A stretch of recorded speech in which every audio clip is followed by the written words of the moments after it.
Hola runners, ¿cómo están? Bienvenidos a un encuentro más aquí en Kona Running, caminando hacia la Konarem 2025. Yo soy el Dr. Gregor Cristaldo y el día de hoy vamos a estar realizando la revisión de un tema que se viene ganando su espacio entre los exámenes de la Konarem. Les estoy hablando del cáncer de endometrio. Haciendo un poco de estadística, ¿qué tanto se pregunta de este tema en el examen? En lo que vaya del examen ya se ha preguntado este tema un total de 8 veces. En los últimos 10 años se preguntó 6 veces. Por lo tanto, ¿cuáles son los puntos clave que el alumno debe de tener en cuenta? Los factores de riesgo, los signos y síntomas, los tipos histológicos, el sistema de estadificación y los factores pronósticos. En estos puntos, el alumno debe enfocarse durante su preparación para el examen. Este es un tema que salió en el año 2021 que dice así: en el cáncer endometrial con las siguientes alternativas. Antes de responder esta pregunta, veamos esta siguiente pregunta que salió en el año 2022 que dice lo siguiente: el uso de anticonceptivo oral combinado durante un periodo mínimo de un año confiere una reducción del riesgo de cáncer de endometrio debido a... Iniciamos nuestra revisión teniendo presente que los adenocarcinomas endometriales se dividen desde el punto de vista histológico en dos tipos, los de tipo 1 y los de tipo 2. Los de tipo 1 corresponden a los adenocarcinomas endometrioides, que representan el 80 a 90% de los casos. Los de tipo 2 son los adenocarcinomas no endometrioides, cuyos representantes son el adenocarcinoma seroso y el adenocarcinoma de células claras. Este último grupo representa el 10 al 20% de los adenocarcinomas endometriales. Para este punto les sugiero ir al libro de Williams y a mirar el cuadro 33.3, en donde se destacan las características distintivas entre un tipo y otro.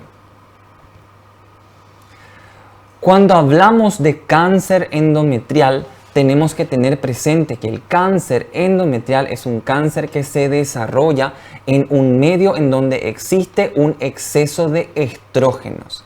Por lo tanto, entre los factores de riesgo se destaca la obesidad. La obesidad, como ya es sabido, es la causa más frecuente de sobreproducción de andrógenos a estrógenos.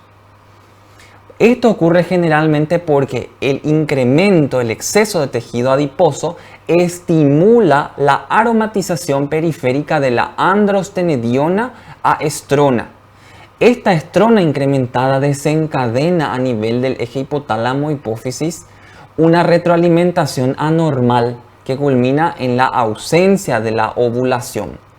Por lo tanto, en ausencia de ovulación, el endometrio se encuentra expuesto constantemente al estímulo estrogénico sin la oposición progestacional. Otro factor de riesgo muy importante es el tratamiento estrogénico sin oposición. Es bien sabido el potencial maligno que tiene el estrógeno administrado de forma continua o secuencial sin la oposición progestacional. Por este motivo se prescriben los tratamientos hormonales combinados de estrógeno más progesterona. Entre otros factores de riesgo también están los factores menstruales y reproductivos. Acá se destaca la menarca a una edad temprana, la menopausia a edad avanzada, la paridad baja o la nuliparidad y en el síndrome de ovarios poliquísticos. Otro factor de riesgo muy importante que influye en el desarrollo del cáncer endometrial es la edad avanzada. La edad promedio de diagnóstico del cáncer endometrial se estima que es en el 6º decenio de la vida. Un 80% de estas pacientes son posmenopáusicas que se diagnostican a una edad mayor de 55 años de edad y el 8% de las pacientes tienen menos de 45 años de edad al momento del diagnóstico. Otro factor de riesgo súper importante a tener en cuenta cuando hablamos de factor de riesgo de cáncer endometrial son los antecedentes familiares. El cáncer endometrial es la manifestación más común del síndrome de Lynch. ¿El síndrome de Lynch qué es? Es un trastorno autosómico dominante en donde existe una mutación en unos genes encargados de la reparación de los errores de emparejamiento de las bases del ADN. Las personas portadoras de esta mutación tienen un riesgo generalmente entre el 40 a 60% de desarrollar cáncer endometrial. Los casos familiares de cáncer endometrial generalmente se presentan a una edad más temprana, sobre todo en las premenopáusicas. Otro factor de riesgo es el uso de tamoxifeno. Es muy bien conocido que el tamoxifeno aumenta entre 2 y 3 veces el riesgo de padecer cáncer endometrial. Esto se debe a un efecto estrogénico que tiene este medicamento sobre el endometrio. Y el riesgo aumenta cuanto mayor sea el tiempo de duración del tamoxifeno y las dosis acumuladas. Algunas enfermedades concomitantes que generalmente también se asocian con un mayor riesgo de desarrollar cáncer endometrial son la hipertensión arterial, la diabetes mellitus y las colecistopatías. Se estima que estas enfermedades ya son luego secuelas de las personas que aparecen en las personas obesas. En este punto es muy importante tener en cuenta lo siguiente: los anticonceptivos orales combinados, el uso de ellos durante un periodo mínimo de un año disminuyen el riesgo de padecer cáncer endometrial en un 30 a 50%. Este efecto protector puede extenderse inclusive entre 10 a 20 años. Se estima que este efecto protector de los anticonceptivos orales combinados se debe al efecto quimiopreventivo del componente progestagénico en el endometrio. Se puede utilizar el DIU con progesterona y se ha visto que tiene también un efecto similar en el endometrio, el DIU tipo T de cobre. Otro factor protector, al igual que los anticonceptivos orales combinados, es el tabaquismo. Hay un menor riesgo de padecer cáncer endometrial en las personas que fuman, tanto el tabaquismo activo como el tabaquismo pasivo. Múltiples son los mecanismos que intentaron explicar este efecto del tabaquismo sobre el riesgo de desarrollar cáncer endometrial, y los mecanismos dilucidados fueron la pérdida de peso, que interfiere con la síntesis de hormonas, la menopausia temprana también, que se desarrolla, que se caracteriza en las pacientes fumadoras que tienen una edad más temprana de menopausia, y también por alteraciones en el metabolismo hormonal que induce el tabaquismo. De esta manera, al conocer los factores de riesgo, aquí podemos responder esta pregunta que salió en el año 2021 y que ya analizamos anteriormente, que dice: en el cáncer endometrial, ¿la obesidad es un factor de riesgo que influye en el desarrollo de este cáncer? Alternativa correcta. La alternativa B dice: la menarquia tardía y la menopausia precoz favorecen la aparición del cáncer endometrial. No, la menarquia precoz y la menopausia tardía son las que favorecen la aparición del cáncer endometrial. La alternativa C dice: el uso continuo de tamoxifeno no guarda relación con el riesgo de cáncer endometrial. Al contrario, el uso de tamoxifeno se ha demostrado de que guarda relación con la génesis del cáncer endometrial. Por último, ¿el uso de DIU con progesterona favorece la aparición de cáncer endometrial? No, porque ya vimos de que tiene un efecto protector, un efecto quimiopreventivo gracias al componente progestagénico del DIU. Aquí está la respuesta. Esta es la otra pregunta.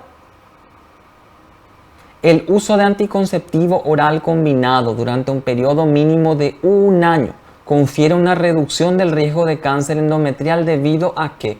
Debido, como dijimos, al efecto quimiopreventivo del progestágeno sobre el endometrio. Recuerden el ejemplo del DIU con progesterona y los DIU de cobre. Antes de pasar, me gustaría que revisen bien el cuadro 33.1, que habla entonces de los factores que influyen en el riesgo de desarrollar cáncer endometrial. ¿Cuál es la relación que existe entre la hiperplasia endometrial y el cáncer endometrial? Bueno, la hiperplasia endometrial es conocida como el precursor directo de la enfermedad invasora en el caso del cáncer endometrial. Generalmente el cáncer endometrial surge por una progresión de estas lesiones hiperplásicas. ¿Cuáles son los factores de riesgo para desarrollar hiperplasia endometrial? Son los mismos factores de riesgo que para el cáncer invasor. La hiperplasia endometrial puede dividirse en no atípica y atípica. En ambos casos existe un riesgo de progresión al cáncer endometrial, que en el caso de la no atípica es del 1 al 3%, y en el caso de la hiperplasia atípica es del 29%. En cuanto al tratamiento, ambos pueden ser tratados con progestinas. La hiperplasia no atípica, el tratamiento que se elige son las progestinas, es el tratamiento de elección. Como ejemplo tenemos el acetato de medroxiprogesterona, también se pueden usar anticonceptivos orales combinados si es que no existe ninguna contraindicación para ello, o los dispositivos con progesterona, como por ejemplo el DIU tipo Mirena. ¿Cuál es el tratamiento en el caso de la hiperplasia endometrial atípica? Allí, de preferencia, el tratamiento de primera elección es la histerectomía o las progestinas en el caso de que la paciente tenga todavía deseo de gestación.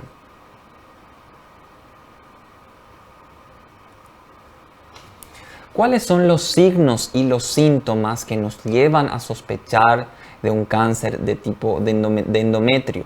Bueno, la hemorragia vaginal irregular. En las premenopáusicas, por sobre todo, tiene que llamarnos la atención las menstruaciones que son abundantes y prolongadas o los goteos intermenstruales. Ahora, la hemorragia que ocurre después de la posmenopausia, esa sí conlleva a un riesgo mucho mayor, generalmente es del 5 al 10% de desarrollar cáncer endometrial, y ojo con este porcentaje. El dolor y la presión pélvica también son signos y síntomas que pueden surgir en el cáncer endometrial, sobre todo cuando hay un aumento del tamaño uterino. Esta es la clasificación histológica del carcinoma endometrial que les voy a dejar acá.